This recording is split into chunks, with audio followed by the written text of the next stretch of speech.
Hello, welcome everyone. We're here getting ready to show you the app that's all about you and making your organization do more for your community. With me, we've got Reese, we've got Dalton, and we've got Ailey, who are monumental contributors in getting this across the finish line for this hackathon event. So without further ado, we'll jump right in. So what you can see here is our now experience that we've built for employees, where you can land and interact with various community service projects that your organization is working on or has scheduled and need volunteers.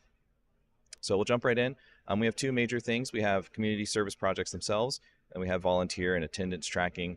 We've also leveraged some Gen AI to help with PR blasts and stuff like that.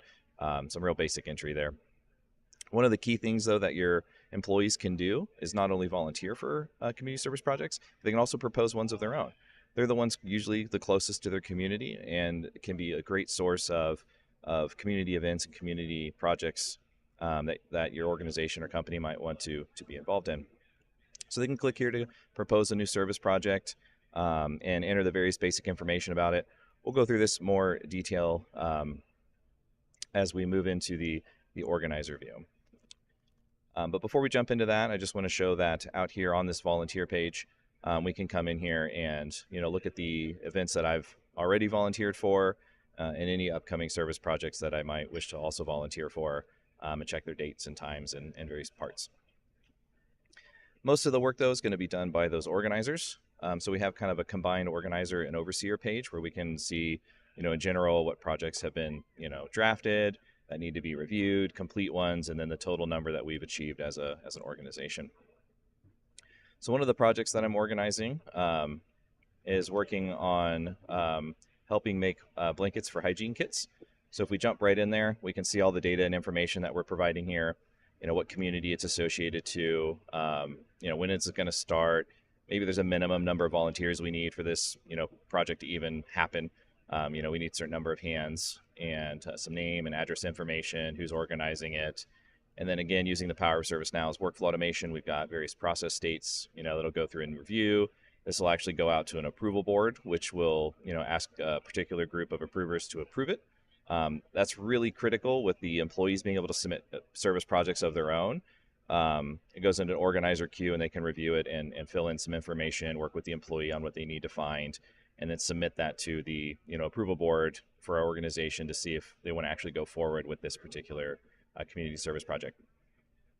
Some other key information that we can add here is, again, those banner images you saw out there can be specified, the details of the project, what the interest might be for the volunteers to help them understand in a glance, is this something that they'd be interested in, charity, helping, and then various skills that might be helpful too. If you've done quilting before, that'll be a huge help if you're going to help make blankets.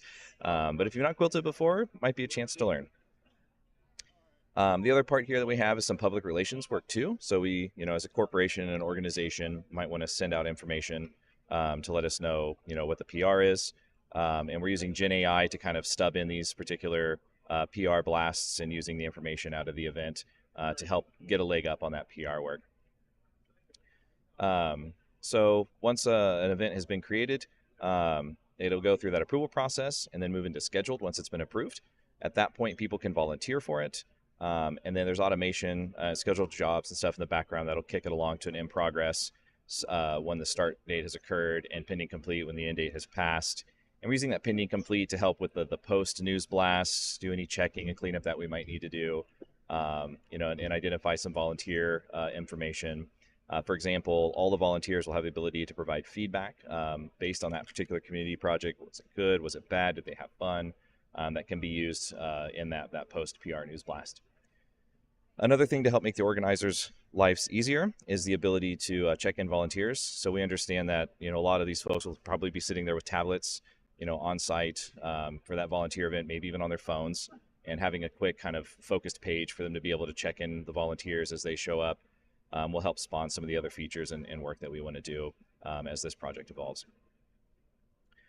So that, at a glance, kind of sums up all the major components and features we want to use and interact with in our product.